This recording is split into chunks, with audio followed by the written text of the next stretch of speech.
Hey guys, good to see you here. A recent court ruling in Germany has sent shockwaves through the global guitar industry and the guitar community as well.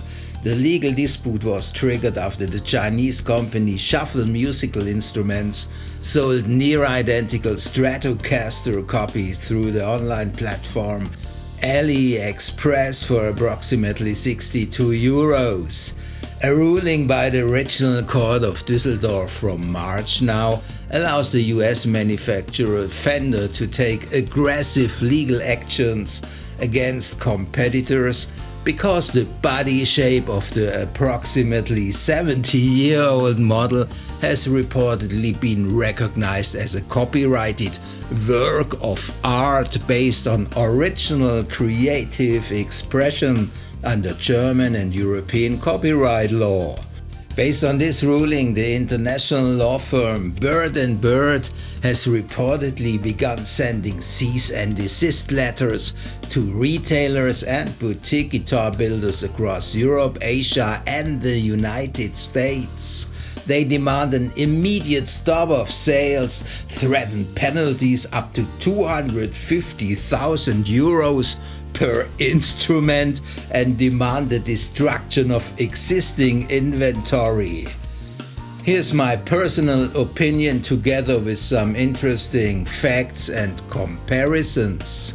For decades, Fender ignored one very important thing: the guitar world changed. Players today are no longer blindly loyal to giant legacy brands just because of a logo on a headstock. Modern builders, boutique companies and independent luthiers have massively raised the bar in quality, innovation, playability and customer care. And despite guitar players still loving traditional designs like the Stratocaster, Telecaster or a Les Paul, many musicians increasingly choose brands that actually deliver outstanding craftsmanship and evolution instead of endlessly selling nostalgia. So what happens when a giant corporation starts losing ground and runs out of ideas to win back the market? Lawyers enter the room. When a company suffers major financial losses but has no real idea how to change the market in its favor anymore, this is exactly the kind of strategy they turn to. But Fender completely underestimated the passion and unity of our global guitar community. Fender faced a massive shitstorm online, and rightfully so. This small court ruling in Düsseldorf, Germany will most likely trigger a chain reaction. Countless legal battles could follow, and if Fender somehow manages to win those cases, the entire guitar industry would be turned upside down. Yes, Fender might win legally, but culturally, morally, they would lose everything. Because nobody wants to support the villain that helped destroy a worldwide guitar culture built over generations by musicians, builders and innovators. The current legal attack by Fender against smaller builders, companies and retailers is not just about protecting designs. It feels like an attempt to control an entire culture that was collectively built over more than 70 years by players and creators around the world. And where would this end? Imagine companies like Suhr, Schecter, Ibanez, Music Man, Paul Reed Smith, Tom Anderson, Friedman and countless boutique builders being forced to stop production and destroy existing guitars. Think about that for a second. Musicians buying instruments with their hard-earned money only to watch corporations demand those guitars disappear because of body shapes that have existed across the industry for decades. and were never successfully protected through trademark law during all those years. How sick does a person have to be to want something like that? And let's not forget, back in 2009, Fender already tried to secure trademark protection for these body shapes and failed because those designs had effectively become part of guitar culture itself. Now the battlefield has shifted towards copyright law, and that opens a very dark door. If a guitar body suddenly becomes a fully copyright protected artistic object, where does this eventually lead? Could corporations one day attempt to demand licensing fees or royalties connected to commercial use, videos, lesson videos, recordings, or performances involving those instruments? That sounds insane. And honestly, what Fender has done here feels so immoral, greedy, arrogant, and disconnected from the spirit of the guitar community that they may have just started digging their own grave. And let me make one thing very clear. I'm not some Fender hater. I love Fender. My very first guitar was a Stratocaster. I played Strats for over 25 years. I grew up loving Fender instruments and the music created with them. That is exactly why this situation is so disappointing.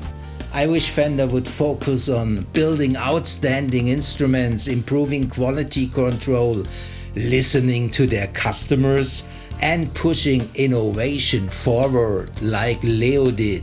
But instead it feels like they are trying to attack competitors and damage smaller companies because they no longer know how to dominate the market through products alone.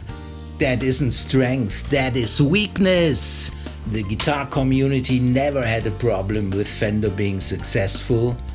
People wanted Fender to be great, but greatness is earned through inspiration, craftsmanship, and connections with musicians, not through fear, lawsuits, and attempt to control an entire industry. For centuries, humanity has created instruments, machines, tools that changed the world forever, and almost every time the same thing happened. A revolutionary idea appeared, people improved it, the design spread the world, and eventually it became part of culture itself. Nobody today asks, who owns the shape of the violin? Yet the modern violin clearly has historical origins. Builders like Stradivari helped define the proportions and construction methods that shaped the classical instruments for centuries. And still, millions of violins have been built afterwards by thousands of luthiers around the world. Nobody pays royalties for building a violin with F-holes and curved bouts. The same happened with classical guitars. Antonio de Torres shaped the modern classical guitar in the 19th century, and his ideas became the blueprint for what we now recognize as the standard acoustic guitar form. And what happened next? The world copied it. Not because people wanted to steal, but because the design worked so well that it evolved into a universal standard. The same story can be told about pianos, mandolins, saxophones, and countless other instruments. The automobile industry followed exactly the same path. Carl Benz is often credited with inventing the first automobile. Henry Ford later transformed it from a luxury object into a mass-produced machine that changed civilization itself. Now imagine if Mercedes suddenly claimed, "We invented the automobile, therefore only we are allowed to build four-wheeled cars with doors, seats and steering wheels." The idea sounds absurd.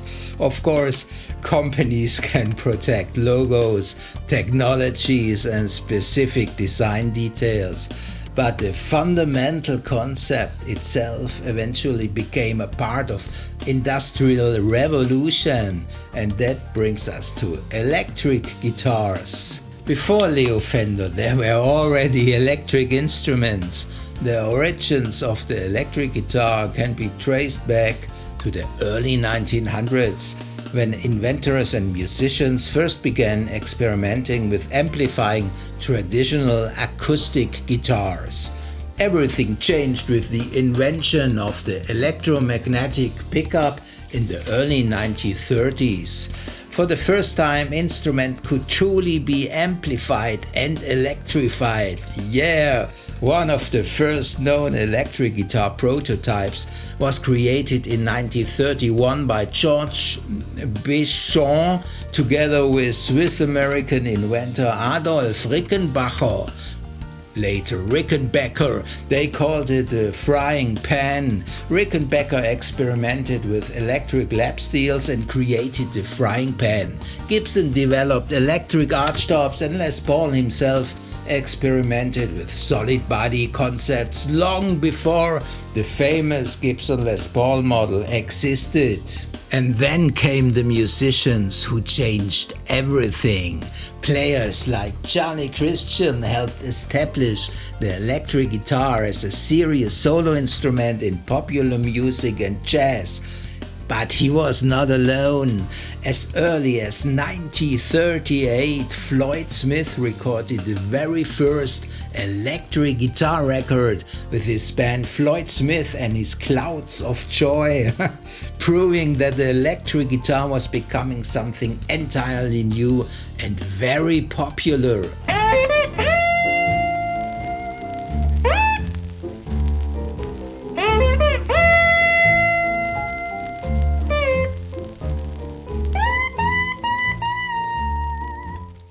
And even the Stratocaster itself was not created in a vacuum. Designed by Leo Fender, the Strat was developed for maximum comfort, ergonomics and easier access to higher frets. Many people talk about the Stratocaster's double-cutaway body as if Fender invented the entire concept. They didn't.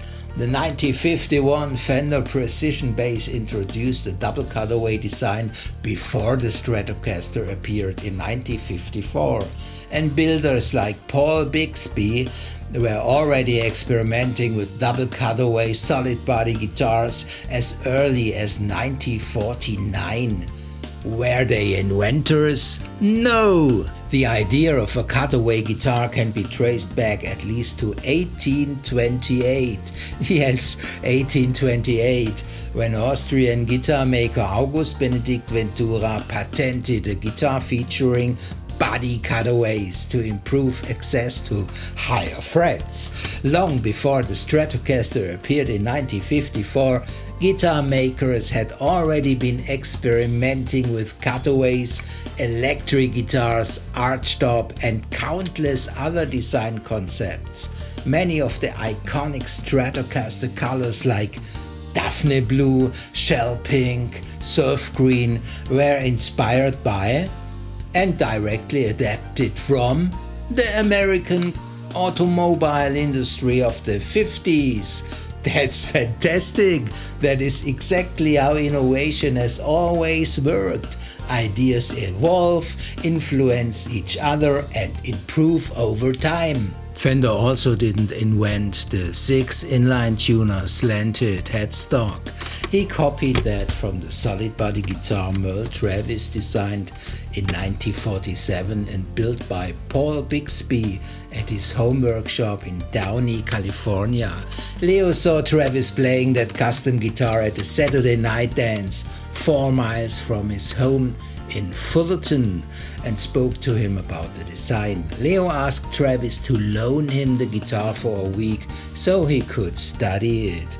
By the time he returned it the next Saturday night, Leo had built his own version of basically the same guitar, only simpler and cheaper. Leo Fender's genius was not inventing every individual element from scratch. In other words, Leo Fender did not invent the cutaway, he didn't invent the electric guitar, he did not invent the 6-inline tuner slanted headstock, and he did not invent the double-cutaway concept. That does not diminish Leo Fender's achievement at all. In fact, it makes it even more impressive. Many people can invent something, but only a few can take an idea, refine it, perfect it, and turn it into something that changes the world. Leo Fender and Henry Ford are perfect examples. Leo's genius was combining existing ideas into one of the most beautiful, successful, iconic, and influential guitar designs ever. That is why Leo Fender's impact on music history is impossible to overstate. But it also shows something very important. Innovation is rarely a single moment of invention. It is usually a process, influences and evolution where each generation builds upon the ideas of those who came before. The Stratocaster itself is part of that story, and so are the instruments that followed it. Leo Fender did for the electric guitar what Henry Ford did for the automobile. He did not invent the concept itself, but he industrialized it, simplified it, standardized it, and made it accessible to the masses. That is why Leo Fender changed music history forever. Like the automobiles of Carl Benz and Henry Ford transformed transportation forever, 3 electric guitar models went on to change the world of music: the Telecaster, the Stratocaster, and the Les Paul. These instruments caused a musical revolution and shaped blues, rock, jazz, country, fusion, metal, chant, and pop music for generations. For that I always be grateful to Fender and Gibson. But history did not stop in 1954. For the next 70 years, countless builders all over the world improved these ideas with other and sometimes better body and neck shapes, electronics, ergonomics, tuning stability, manufacturing techniques, and quality control. Some created entirely new designs, others refined the classics. That is how innovation works. Competition drives innovation. Competition improves products. And competition creates new ideas, new customers, and better quality. Capitalism thrives on competition, but also on builders learning from each other, inspiring each other, and collectively pushing products forward, not through monopolies, not through fear, but through evolution. At some point, great designs stop belonging only to corporations and start becoming part of a culture itself.